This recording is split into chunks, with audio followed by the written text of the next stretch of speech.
তো ইমাম মাহদী আবার কখন আসবে? আমরা তো বুঝলাম ইমাম মাহদী আসবেন, তারপরে দাজ্জাল, তারপরে ঈসা আলাইহিস সালাম, তারপরে খেলাফত, এই তো। আর ইমাম মাহদী আবার কখন? আমাদের বুয়েটের মাহদী বের হয়, পাঞ্জাব থেকে মাহদী বের হয়, হ্যাঁ, বাংলাদেশের ওই কোনায় মাহদী বের হয়, সৌদি আরব থেকে ওই কোনা থেকে মাহদী বের হয়, হয় না?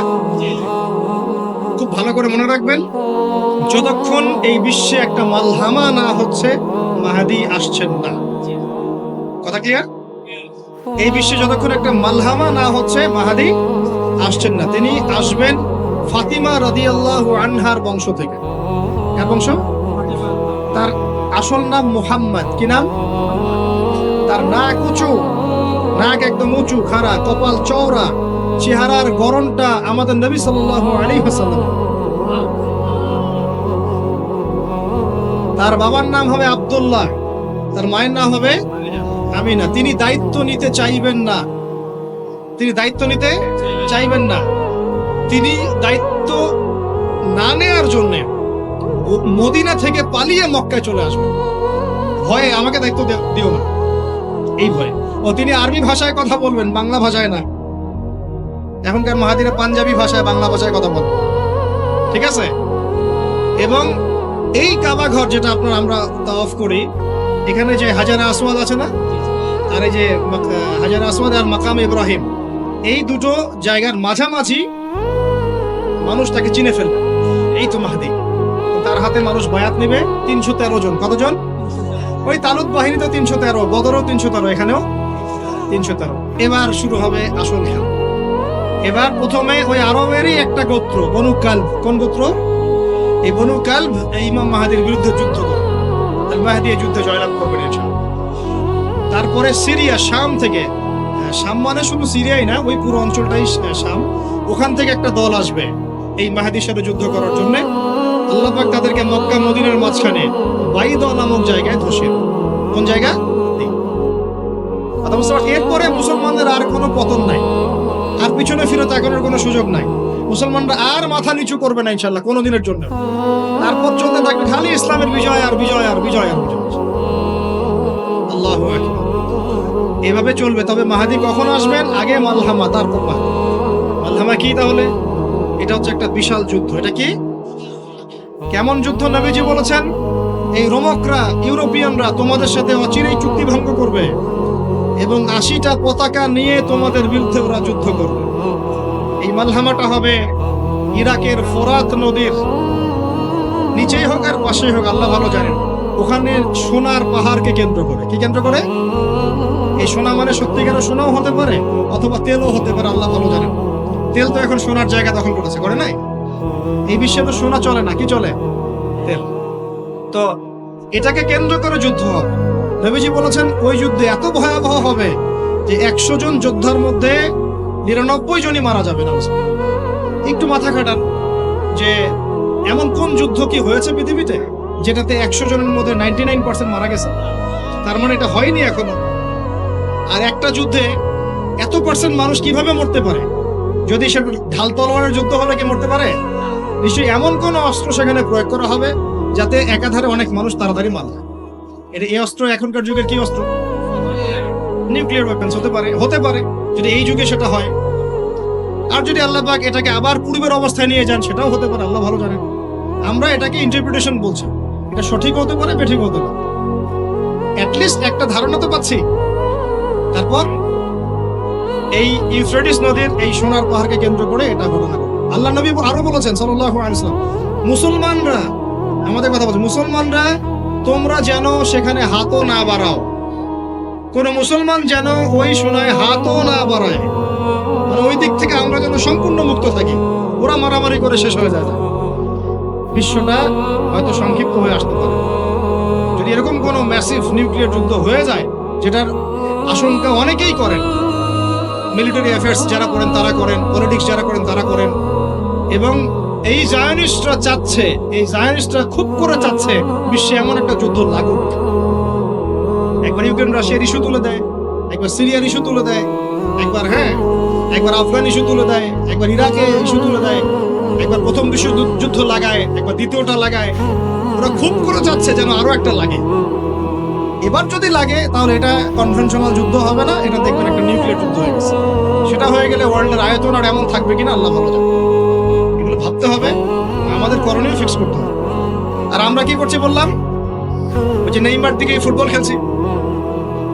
আমরা কি করছি, আমরা মাশাআল্লাহ তেল বিক্রি করছি ওদের কাছে, আমরা ওদের কাছ থেকে পেট্রোডলার চুক্তি করেছি, ওদের সাথে বন্ধুত্ব করার চেষ্টা করছি। আর আল্লাহ পাক কোরআনে বলেছেন লা তাত্তাখিযুল ইয়াহুদা ওয়ান নাসারা আউলিয়া, ওই আয়াতটা থাক, ওটা খালি তেলাওয়াতের জন্য, আমল করার জন্য না। আমার কথা কি বুঝতে পারছেন? ওলামায়ে কেরাম তো নিশ্চয়ই বুঝতে পারছেন।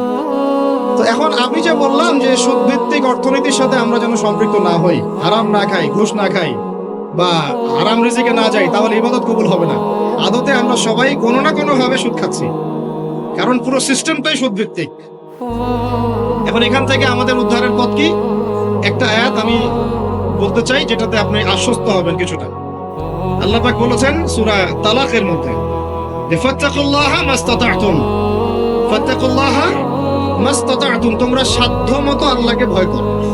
মানে ইচ্ছা করে আপনি সুদের সাথে সম্পৃক্ত হবেন না, অনিচ্ছাকৃত যদি লেগে যায় গায়ে ছিটা ফোটা আল্লাহ মাফ করে দিবেন ইনশাআল্লাহ। তাহলে ভাই আমরা যে মুসলিম পরিবারে জন্ম নিয়েছি, শুকরিয়া আদায় করতে হবে কিনা?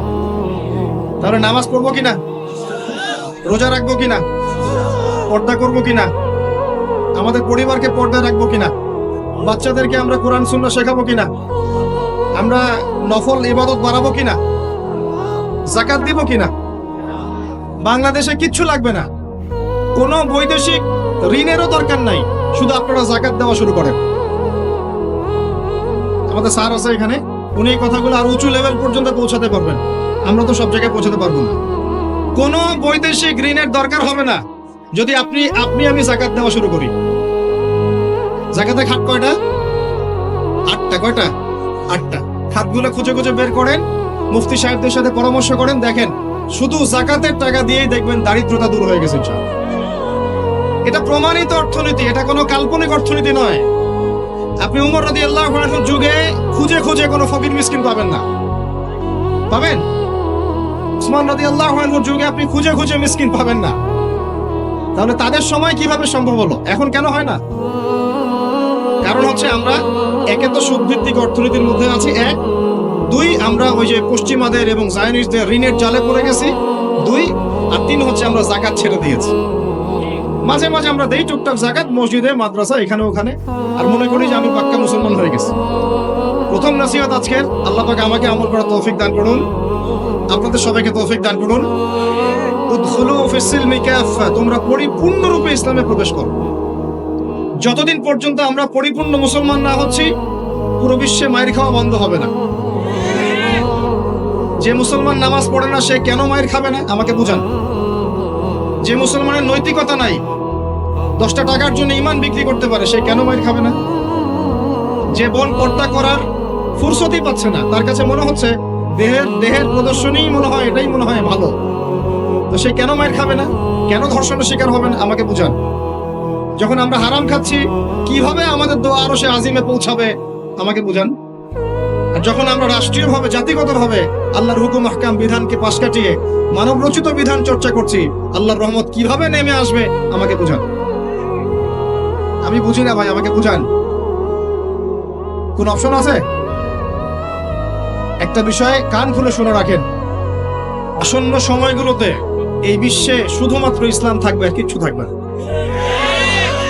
আল্লাহ পাক এমন একটা প্রজন্ম অচিরেই নিয়ে আসবেন যারা এইরকম ইসলাম পালন করবে না, যারা 100% ইসলাম পালন করবে ইনশাআল্লাহ। তারা পরিপূর্ণ মুসলমানও হবে, ইসলামও পরিপূর্ণরূপে পালন করবে, আল্লাহর পথে দাওয়াতি কাজও করবে, প্রয়োজন হলে জিহাদও শরীক হবে। তখন দেখবেন ইনশাআল্লাহ এমন একটা প্রজন্ম আসছে, ওই প্রজন্মের কাছে এই জায়নিস্টরা বলেন আর পশ্চিমারাই বলেন, কেউ পেরে উঠবে না ইনশাআল্লাহ। আমি খোলামেলা কথা বললাম, একদম এই প্রজন্ম সামনে আসছে ইনশাআল্লাহ।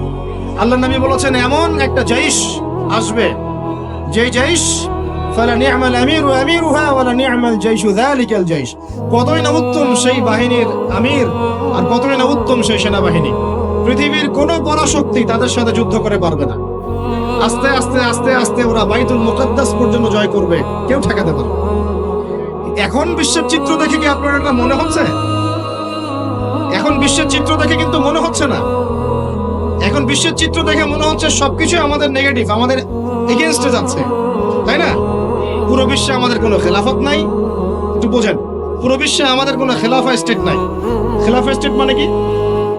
খেলাফা স্টেট মানে ওমর রাদিয়াল্লাহু আনহুর মতো শাসন, আল্লাহর রাসূলের মতো শাসন, উসমান, আবু বকর, আলীর মতো শাসন রাদিয়াল্লাহু আনহুম আজমাইন। মানে যে স্টেটের মধ্যে আল্লাহ পাকের লস ছাড়া অন্য কোনো লস চলে না। হ্যাঁ, কোনটা চলে? যেটা আল্লাহ এবং তার রাসূলের আইনের অনুকূলে সেটা চলে, প্রতিকূলে কোনো কিছু চলে না। এটা খিলাফা স্টেট। সেখানে যে আমির বা যে নেতা, সে আল্লাহর কাছে জবাবদিহিতায় বাধ্য, জনগণের কাছে জবাবদিহিতায় বাধ্য না। আমি কথা বুঝতে পারছেন? সেখানে বেশিরভাগ মানুষ কি বললো সেটা বড় কথা না, আল্লাহ এবং তার রাসূল কি বললেন সেটা বড় কথা। মানে বেশিরভাগ মানুষ যদি বলে সুদ হালাল, তার মানে এই না যে হালাল হয়ে যাবে। বুঝতে পারছেন কথা? আর বেশিরভাগ মানুষ যদি বলে মদ হালাল, তার মানে এই না যে মদ হালাল হয়ে যাবে। মনে করে আপনি ভোটাভুটি দিচ্ছেন, ভোটাভুটি করছেন, এখানে বেশিরভাগ বললো যে মদ হালাল হোক, খাওয়া যাবে, ভালোই তো, বেপরদায় চললে ভালোই, আমরা মেয়েদেরকে দেখতে পারলাম, নাউজুবিল্লাহ। তারপরে সুদ হালাল হলে কি সমস্যা, সবাই খেয়ে আমরা খেলে কি সমস্যা? তো এখন বেশিরভাগ রায় এদিকে পড়লো, আর এই 10-5টা মুসলিম মিসকিন তারা বলছে না এগুলো হারাম।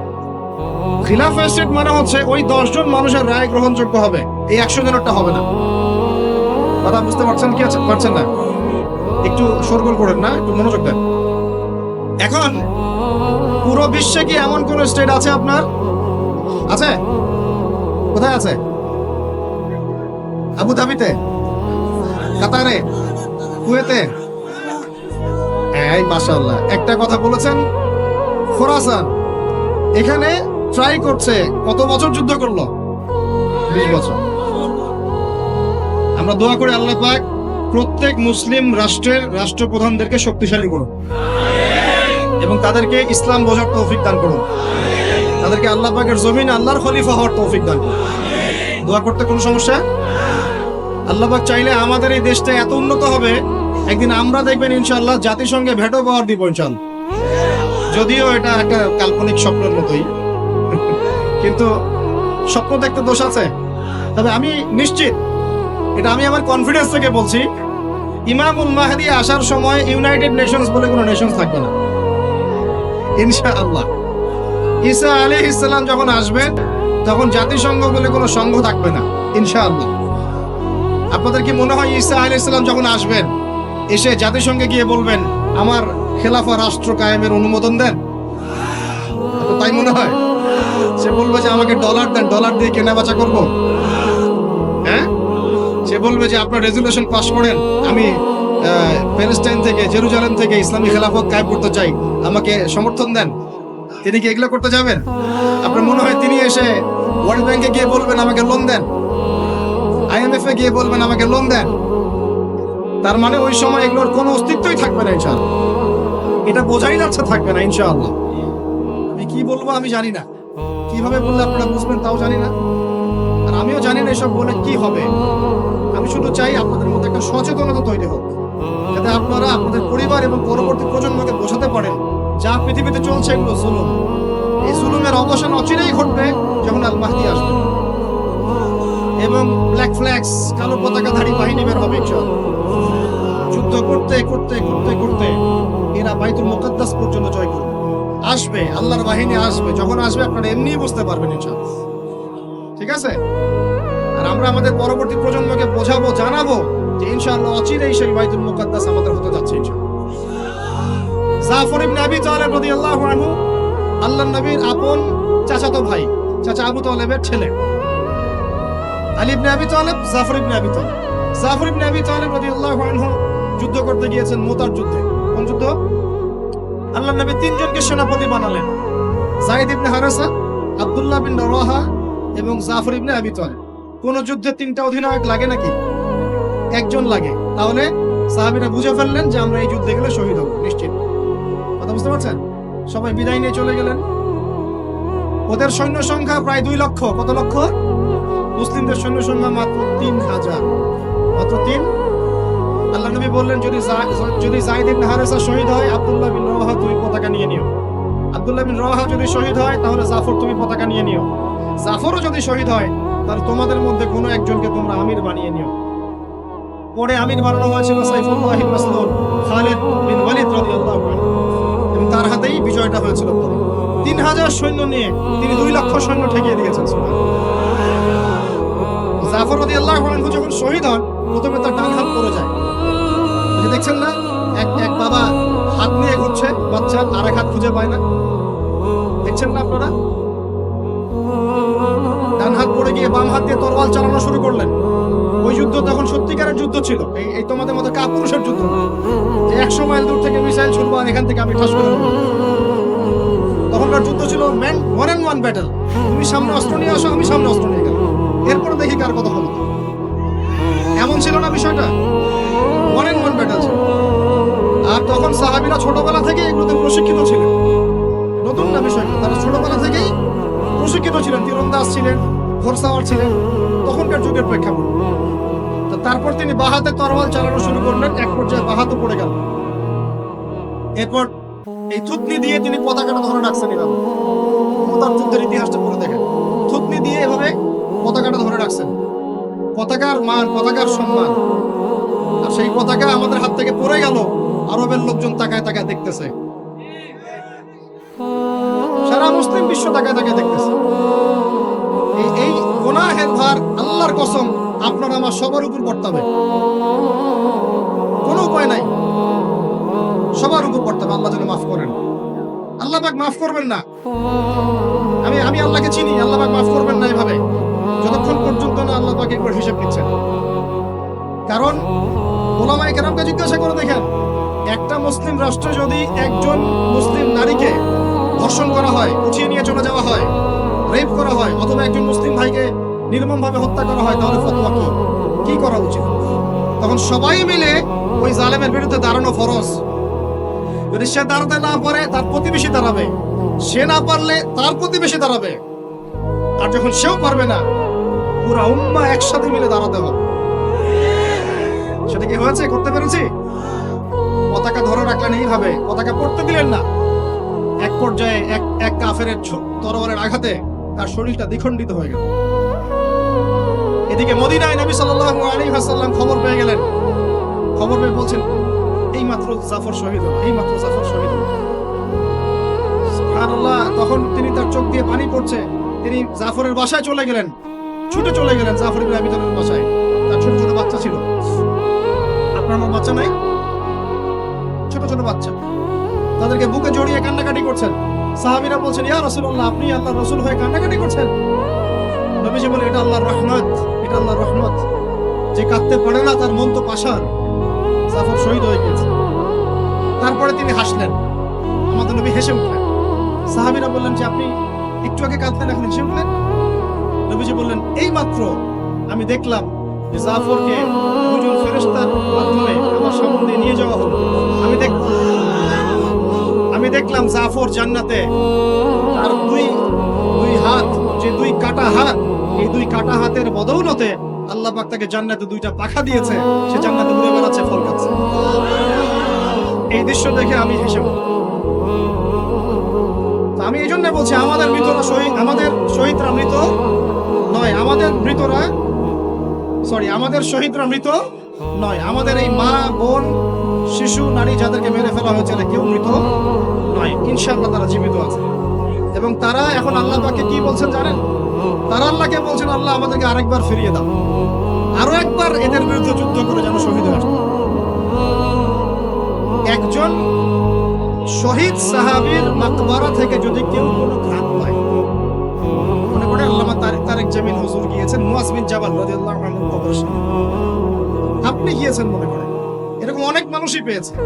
আপনি গিয়েছেন এমন একজন সাহাবীর কবরের সামনে যেখানে আপনি কিছু একটা ঘ্রাণ পাচ্ছেন, আপনি পাচ্ছেন, হয়তো আর 10 জন পাচ্ছে না, এই 5 জন পাচ্ছে, ওই 10 জন পাচ্ছে না, হতে পারে, মানে কি না? আল্লাহ পাকের কুদরত কারিশমা নাই? যে পাচ্ছে বলেই যে সে জান্নাতি, এমনও তো না। ব্যাপারটা কেমন না? ইমাম বুখারী রাহিমাহুল্লাহ ইন্তেকাল করেছেন, যখন তাকে দাফন করার পরে এত সুঘ্রাণ ছড়িয়েছে, মানুষ মাটি হাতে করে নিয়ে বাসায় আসতো, বেশ কামড়ে ঘ্রাণ বেরোচ্ছে কবর থেকে। এখনো বাংলাদেশেও বহু মানুষকে দেখা যায় যে 10 বছর আগে ইন্তেকাল করেছেন, এখনো লাশ অক্ষত আছে। এটা কি মিথ্যা কথা? এই কারিশমা গুলো নাই? তো মনে করেন একজন পেয়েছে, তো সে তার আবেগটা কিভাবে প্রকাশ করবে? সে কি বলবে যে আমি জাহান্নামের ঘ্রাণ পাচ্ছি? কি বলতে পারে? শব্দটা কি প্রয়োগ করতে পারে? ওরে বাপরে বাপ, এটা নিয়ে যে শুরু করলো এক শ্রেণীর লামাসাবি, বেশিরভাগই লামাসাবি ছিল তারা মাযহাব মানে না, বাট শাইখ মানে অবশ্য। এটা আবার একটা পয়েন্ট আছে, কোনো মাযহাবই মানি না, আমি কোনো মাযহাবই মানি না, কিন্তু আমার শাইখকে মানি, আমার শাইখ যা বলবে তাই। আমার কথা রাগ করছেন? রাগ করেন না, এটা ভুল থাকবে, এটা ভুল পথ, এটা একটা ভুল পথ। আপনি যদি মাযহাব না মানেন তাহলে আপনাকে মুজতাহিদ হতে হবে। একজন মুজতাহিদ, যে যার মাযহাব মানার দরকার নাই, সে কোরআন সুন্নাহ সব জ্ঞান জানে। আপনার তো মাযহাব মানার দরকারই নাই, আপনি তো মুজতাহিদ নিজেই। মাশাআল্লাহ, আমরা তখন আপনাকে মানব, কিন্তু আপনি তো মুজতাহিদ নন। বরং আপনি কোনো কোনো ক্ষেত্রে কোরআনও তেলাওয়াত করতে পারেন না, হাদিসের ইবারতও পড়তে পারেন না, আপনি কোনো ফিকহের মাসআলা দিতে পারবেন না। তাহলে তো আপনাকে কোনো ইমামের অনুসরণ করতেই হবে, এবং সেটা আপনি করছেনও তো। মাশাআল্লাহ, আপনি শাইখকে ফলো করছেন, ওটা তো মাযহাব মানেই হলো, তাই না? আদতে যা হয়েছে, চার মাযহাবকে বাদ দিয়ে নতুন একটা মাযহাব চালু করলেন। আদতে কিন্তু এটা হলো, প্রতিষ্ঠিত মাযহাবগুলোকে বাদ দিয়ে নতুন একটা মাযহাব চালু করলেন। মাযহাবে জাকারিয়া, মাযহাবে রাজ্জাকিয়া, এরকম কিছু মাযহাব চালু করলেন, নতুন নতুন মাযহাব। এর বাইরে আপনি যাবেন না। উনি যদি বলেন তালেবান খারাজি, আপনিও বলবেন তালেবান খারাজি। উনি যদি বলেন অমুক আদনানি গোষ্ঠী, আপনিও বলবেন সে আদনানি গোষ্ঠী। তাহলে আপনি তো আপনার শাইখের মুকাল্লিদ। আপনি কি যাচাই করতে পারেন আসলে কারা খারাজি, কারা এই কারা সেই? আদতে লা মাযহাবি বলে কোনো শব্দ নাই। আমরা সবাই কোনো না কোনো মাযহাব ফলো করি। বাংলাদেশের সবচেয়ে বড় আলেমের একজনের নাম বলেন, বলেন একটা নায়কের নাম বলেন। মাশাআল্লাহ, কি বলেছেন? আব্দুল মালিক দামাত বারাকাতুহু আছে। মাশাআল্লাহ, হ্যাঁ মাশাআল্লাহ, ওনার মতো মুহাদ্দিস এই উপমহাদেশে খুব কমই আছে, ঠিক না বেঠিক?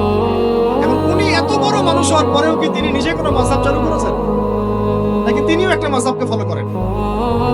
এখন আপনি আমি তো কোরআনই পড়তে পারি না, হাদিসও বুঝি না, মাসলা মাসাইলও জানি না, ফিকহ বুঝি না, 2-3-4টা চটি বই পড়ে আপনি মুস্তাহিদ হয়ে গেলেন?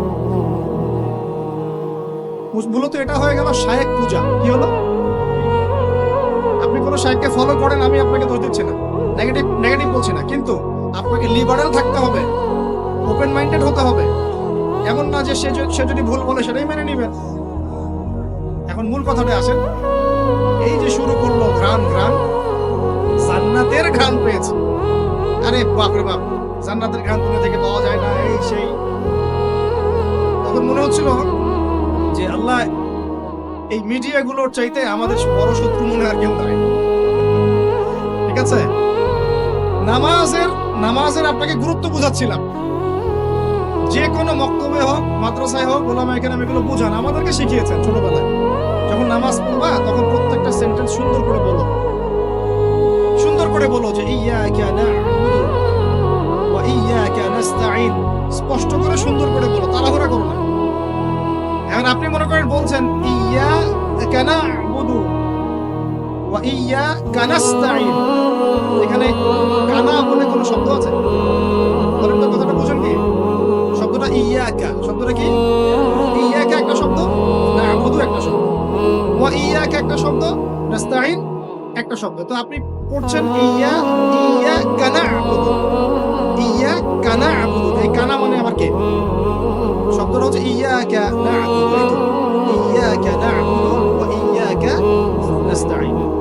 এখন আমাদেরকে শেখানো হচ্ছে, ছোটবেলা থেকে শিখেছি আমরা, যে সুন্দর করে তারতিলের সাথে কোরআন তেলাওয়াত করবে, যাতে প্রত্যেকটা শব্দের পার্থক্য বোঝা যায়। আপনি বলছেন, ধরেন কথার কথা, আপনি বলছেন, আমি বলছি আল্লাহু আকবার, আল্লাহু আকবার। এখন কেউ বলছে আল্লাহু আকবার, আল্লাহু আকবার, শব্দটা কি আকবার না আল্লাহু আকবার? একটা সৌন্দর্য আছে না? এইটাই বুঝাচ্ছিলাম যে সামিআ আল্লাহু লিমান হামিদা, সামিআ আল্লাহু লিমান হামিদা। এরই বাপরে বাপ, কি দিয়ে শুরু করলো! তখন মনে হচ্ছে সংসদে বিল পাস করা খালি বাকি রাখছে, এটা সংসদ পর্যন্ত নিয়ে যাবে, এটা মনে হচ্ছিল আমার কাছে। হায় রে বাঙালি জাতি!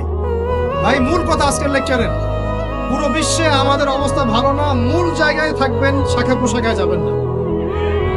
আমাদের মূল জায়গা হচ্ছে পরিপূর্ণ ইসলাম পালন করব, নিজে করব, আমার পরিবারে প্রতিষ্ঠা করব ইনশাআল্লাহ, আমার বাচ্চাদের মধ্যে প্রতিষ্ঠা করব ইনশাআল্লাহ। আমরা উলামায়ে কেরামের মধ্যে কোনো বিভক্তি সৃষ্টি করব না, আমরা ইস্যু পাগল হব না, আমরা মাজলুমের পক্ষে থাকব, আমরা জালেমের বিপক্ষে থাকব। মুনাফিকদের সাথে কোনো আপোষ নাই, জালেমদের সাথে কোনো আপোষ নাই। আমরা উম্মার ঐক্যের চেষ্টা করব, বিভক্তির দিকে যাব না। আমরা হালাল খাবো, আমাদের উপরে যারাই গভর্নমেন্টে আসুক আমরা আনুগত্য করব, আমরা আনুগত্য করব, আমরা তাদের সাথে বিদ্রোহে যাব, তাদেরকে ওয়াজ নসিহত করব, বোঝানোর চেষ্টা করব এবং জাতিগত ঐক্য ধরে রাখবো।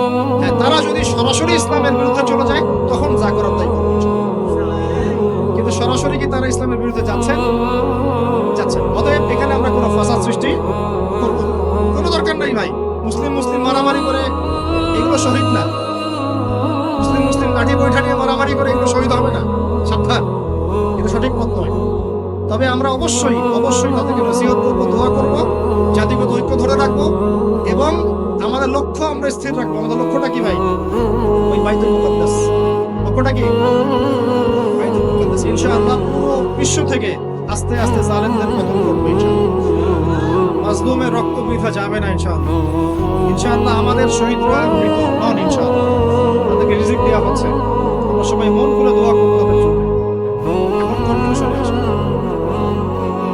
বিশ্বের এই অবস্থায় আমাদের অবস্থাটা কি একটু দেখাই, তারপর শেষ করে দিই। একটু বসেন 10টা মিনিট খালি মনোযোগ দিন। আমাদের অবস্থা কি দেখেন? পুরো বিশ্বে কি আমাদের খেলাফা আছে? বললাম না। পুরো বিশ্বের অর্থনৈতিক শক্তি আমাদের হাতে আছে? রাজনৈতিক ক্ষমতা আমাদের হাতে আছে? বৈশ্বিক রাজনৈতিক ক্ষমতা আছে? নাই। আমাদের কি মিডিয়াগুলো সব স্বতন্ত্র, নিজের স্বাধীন? আমাদের কি এই পারমাণবিক অস্ত্র ওয়েপন্স আছে? আছে ভাই? নাই। আমাদের কি ঐক্যবদ্ধ জাতির একটা নেতা আছে? মানে আমি এরকম কিছু আছে? নাই। এখন এই অবস্থায় আমরা যদি আমাদের অবস্থানকে উন্নত করতে চাই, বিশৃঙ্খলা করে না, একটু বসেন, জাস্ট 5টা মিনিট বসেন, শেষ করে দিচ্ছি। একটু পরে দোয়া হবে, তারপরে আমরা যাবো। এই অবস্থায় আমরা কি চাই? আগে আমাকে বলেন, আমরা কি চাই যে আমাদের অবস্থা আগের মতো হোক? আগের মতো বলতে রাসূলের যুগের মতো, সাহাবীদের যুগের মতো আমরা কি চাই আমাদের অবস্থা আবার সেরকম হোক? তাহলে ভাই সর্বপ্রথম আমাদের সবাইকে ইলম অর্জন করতে হবে। রাজি আছে কিনা? পড়াশোনা করতে রাজি আছে কিনা? ইনশাআল্লাহ। সবাই কোরআন তেলাওয়াত শিখবো ইনশাআল্লাহ। রাজি আছে কিনা? সবাই কোরআনের অর্থ পড়বো। রাজি আছে কিনা? প্রতিদিন কমপক্ষে 5টা করে হাদিস পড়বো। রাজি আছে কিনা? বাংলাদেশের বরেণ্য উলামায়ে কেরামদের সাথে সোহবতে থাকবো। রাজি আছে কিনা? আমরা সবাই হালাল খাবো ইনশাআল্লাহ। রাজি আছে কিনা? হারাম থেকে দূরে থাকবো। রাজি আছে কিনা? আমাদের পরিবারে আমরা বেপরদামি ঢুকতে দিব না। রাজি আছি? আমাদের সন্তানদেরকে মানুষ করবো। রাজি আছি? আমরা আমাদের এই সমাজের মধ্যে মানব সৃষ্ট কোনো ফাসাদ সৃষ্টি করবো না। রাজি আছি ইনশাআল্লাহ? আমরা মুসলিম উম্মার নির্যাতিত ভাই বোনদের জন্য দোয়া করবো। রাজি আছে কিনা? তাদের জন্য আল্লাহর দরবারে কান্নাকাটি করবো। রাজি আছে কিনা? আমরা উম্মার মাঝে কোনো বিভক্তি সৃষ্টি করবো না। রাজি আছে কিনা? আমরা সবাই মিলে দ্বীনের দাওয়াতি কাজ করবো। রাজি আছে কিনা? আমরা সবাই মিলে প্রয়োজনে আল্লাহর দ্বীনের জন্য জিহাদ করবো। রাজি আছে কিনা? আল্লাহ পাক আমাদের সবাইকে যেন কবুল করেন, আমিন। শেষ কথা শুনে রাখেন, এই জুলুম চিরস্থায়ী হবে না। এই বাংলাদেশ ঈসা আলাইহিস সালাম শাসন করবে ইনশাআল্লাহ। আপনারা ইলেকশন করেন, হরতাল করেন, এই করেন সেই করেন, আমার কথাটা ছোট ভাই হিসেবে বিশ্বাস করেন। আমি কোনো দলের মানুষ না, আমি সবার শুভাকাঙ্ক্ষী। এই বাংলাদেশ ঈসা আলাইহিস সালাম শাসন করবে ইনশাআল্লাহ। এই ভারত ঈসা আলাইহিস সালাম শাসন করবে। এই জেরুজালেম ঈসা আলাইহিস সালাম শাসন করবে। এই আরবের যত কান্ট্রি দেখতেছেন সবগুলো ঈসা আলাইহিস সালাম শাসন করবে। তার আগ পর্যন্ত আপনারা এই খেলা চালাতে থাকেন, কোনো লাভ নাই। আস্তে আস্তে সব শেষ হয়ে যাবে। এখন একটা মজার প্রশ্ন, এই প্রশ্নটা দিয়ে শেষ করি। তো ইমাম মাহদী আবার কখন আসবে? আমরা তো বুঝলাম ইমাম মাহদী আসবেন, তারপরে দাজ্জাল, তারপরে ঈসা আলাইহিস সালাম, তারপরে খেলাফত, এই তো। ইমাম মাহদী আবার কখন? আমাদের বুয়েটের মাহদী বের হয়, পাঞ্জাব থেকে মাহদী বের হয়, হ্যাঁ, বাংলাদেশের ওই কোনায় মাহদী বের হয়, সৌদি আরব থেকে ওই কোনা থেকে মাহদী বের হয় না? খুব ভালো করে মনে রাখবেন, যতক্ষণ এই বিশ্বে একটা মালহামা না হচ্ছে মাহদী আসছেন না। কথা ক্লিয়ার? এই বিশ্বে যতক্ষণ একটা মালহামা না হচ্ছে, মাহাদি আসছেন না। তিনি আসবেন ফাতিমা রাদিয়াল্লাহু আনহার বংশ থেকে। কার বংশ? তার আসল নাম মুহাম্মদ। কি নাম? তার নাক উঁচু, নাক একদম উঁচু খাড়া, কপাল চওড়া, চেহারার গড়নটা আমাদের নবী সাল্লাল্লাহু আলাইহি ওয়াসাল্লাম। তার বাবার নাম হবে আব্দুল্লাহ, তার মায়ের নাম হবে আমিনা। তিনি দায়িত্ব নিতে চাইবেন না, তিনি দায়িত্ব নিতে চাইবেন না। তিনি দায়িত্ব না নেওয়ার জন্য মদিনা থেকে পালিয়ে মক্কায় চলে আসবেন। ভয়ে আমাকে দায়িত্ব দিও না, এই ভয়ে। ও তিনি আরবি ভাষায় কথা বলবেন, বাংলা ভাষায় না। এখনকার মাহাদিরা পাঞ্জাবি ভাষায়, বাংলা ভাষায় কথা বল, ঠিক আছে? এবং এই কাবা ঘর যেটা আমরা তাওয়াফ করি, এখানে যে হাজারে আসওয়াদ আছে না, আর এই যে হাজারে আসওয়াদ আর মাকাম ইব্রাহিম, এই দুটো জায়গার মাঝামাঝি মানুষ তাকে চিনে ফেলবে। এই তো মাহদি, তার হাতে মানুষ বায়াত নেবে। 313 জন। কতজন? ওই তালুত বাহিনীতে 313, বদরও 313, এখানেও 313। এবার শুরু হবে আসল খেলা। এবার প্রথমে ওই আরবেরই একটা গোত্র, বনু কালব। কোন গোত্র? এই বনু কালব এই ইমাম মাহাদির বিরুদ্ধে যুদ্ধ করবে। আল মাহদি এই যুদ্ধে জয়লাভ করবেন ইনশাআল্লাহ। তারপরে সিরিয়া, শাম থেকে, শাম মানে শুধু সিরিয়াই না, ওই পুরো অঞ্চলটাই শাম, ওখান থেকে একটা দল আসবে এই মাহাদির সাথে যুদ্ধ করার জন্য। আল্লাহ পাক তাদেরকে মক্কা মদিনার মাঝখানে বাইদা নামক জায়গায় ধসিয়ে দেবে। কোন জায়গা? কথা বুঝতে পারছি? এরপরে মুসলমানদের আর কোনো পতন নাই, আর পিছনে ফিরে তাকানোর কোনো সুযোগ নাই। মুসলমানরা আর মাথা নিচু করবে না ইনশাআল্লাহ কোনোদিনের জন্য। তারপর চলতে থাকবে খালি ইসলামের বিজয় আর বিজয় আর বিজয় আর বিজয়। আল্লাহু আকবার। এভাবে চলবে। তবে মাহাদি কখন আসবেন? আগে মালহামা, তারপর মাহাদি। মালহামা কি তাহলে? এটা হচ্ছে একটা বিশাল যুদ্ধ। এটা কি? কেমন যুদ্ধ? নবীজি বলেছেন, এই রোমকরা, ইউরোপিয়ানরা তোমাদের সাথে অচিরেই চুক্তি ভঙ্গ করবে এবং 80টা পতাকা নিয়ে তোমাদের বিরুদ্ধে ওরা যুদ্ধ করবে। এই মালহামাটা হবে ইরাকের ফোরাত নদীর নিচেই হোক আর পাশেই হোক, আল্লাহ ভালো জানেন। ওখানে সোনার পাহাড়কে কেন্দ্র করে। কি কেন্দ্র করে? এই সোনা মানে সত্যিকারের সোনাও হতে পারে, অথবা তেলও হতে পারে, আল্লাহ ভালো জানেন। তেল তো এখন সোনার জায়গা দখল করেছে, করে নাই? এই বিশ্বে তো সোনা চলে না, কি চলে? তেল। তো এটাকে কেন্দ্র করে যুদ্ধ হবে। নবীজি বলেছেন ওই যুদ্ধে এত ভয়াবহ হবে যে 100 জন যোদ্ধার মধ্যে 99 জনই মারা যাবে না। একটু মাথা কাটান যে এমন কোন যুদ্ধ কি হয়েছে পৃথিবীতে যেটাতে 100 জনের মধ্যে 99% মারা গেছে? তার মানে এটা হয়নি এখনো। আর একটা যুদ্ধে এত পার্সেন্ট মানুষ কিভাবে মরতে পারে? যদি সেটা ঢাল তলোয়ারের যুদ্ধ হলে কি মরতে পারে?